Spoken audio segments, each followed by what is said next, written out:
Hello guys, kumusta na kayo? Pakita ko lang sa inyo guys kung paano kung gusto nyo magtanim ng hindi na ng mga vegetables na hindi na kailangan bumili ng mga seeds.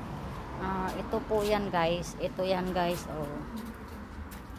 Ayan guys, sinusok ko lang siya sa tubig. Yan. Ito guys, pizza yan siya. Tapos pinutol ko siya. Ayan siya, pinutol ko. Tapos sinusok ko siya sa tubig. Kaya ganyan na siya, nanahon na siya. Tapos ito naman, yung udlot guys. Ayan, udlot na siya. Tapos tinatry ko lang siya kung ano. Hindi naman siya na mamatay oh. Tingnan mo, nabubuhay naman siya. Tapos ito yung onion. Ito yung onion. Ayan. Yung onion, pag puti na yung ano niya, yung root niya, ibig sabihin mabubuhay na siya. Kaya itatanim ko na siya ngayon. Ayan siya guys, itatanim ko siya ngayon. Tapos ito yung carrots. Nanahon na rin yung carrots. Kaya itatanim ko rin siya. Ayan. Pero yung onion na hindi pa naputi yung gamot niya, ibig sabihin hindi yan mabubuhay.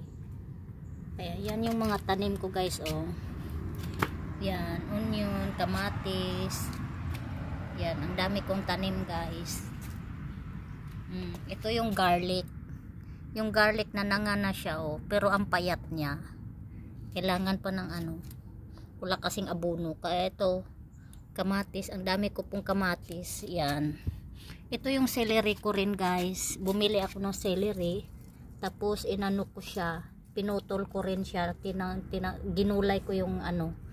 Tapos yung natira, yun ang sinusok ko muna siya sa tubig. Hanggang sa magamot siya. Tapos ito yung garlic ko. Yan, yung garlic ko. Ito nga pala yung onion ko guys. Oh. Ayan, sumisibol na siya. Nabubuhay na siya. Nag-ano na siya ng dahon. Ito, nagagamot pa siya oh. Tingnan mo. Yan, ito yung kamatis ko. Tapos ito yung melon ko. Yan yung ano ko, garlic. Yan, ang dami kong ano guys. Yan, kamatis ko. Yan, ang dami kong kamatis. Tapos ito yung jade plant ko. Hindi ko muna siya nilalagay sa ano, sa loob ng bahay kasi parang yung langaw na maliliit, lumalaki siya, napunta siya sa bahay. Ayan. Tapos ito pa guys oh. Ayan. Ang laki na ng kamatis ko guys. Ito siya, kamatis.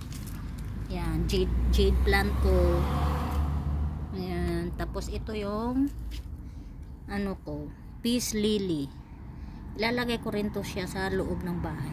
Tingnan mo guys oh, makikita mo may mga maliliit siya na ano, lumilipad. Pag lumalaki kasi siya, nagiging langaw siya. Kaya hindi ko muna siya ilalagay sa ayan. Yun yung ano guys, hindi mo na kailangan bumili ng mga seeds para lang makatanim. No need to buy seeds. Basta ang yung mga ano, pinuputol ko siya. Tapos ginagawa kong ano, sinusok ko siya sa tubig. Katulad nito guys oh, tingnan mo guys, ito tingnan mo siya, katulad niyan. Ito yung garlic ko, binalatan ko muna siya. Ayan, binalatan ko, tapos sinusok ko siya sa tubig para mabilis po siyang mabilis siyang magdahon. Yan.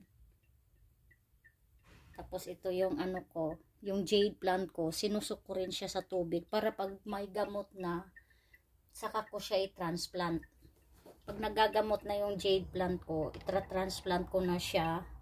Kaya ganun ang ginagawa ko. Kaya no need to buy seeds guys pag nag-ano kayo. Pag gusto nyo magtanim ng mga vegetables.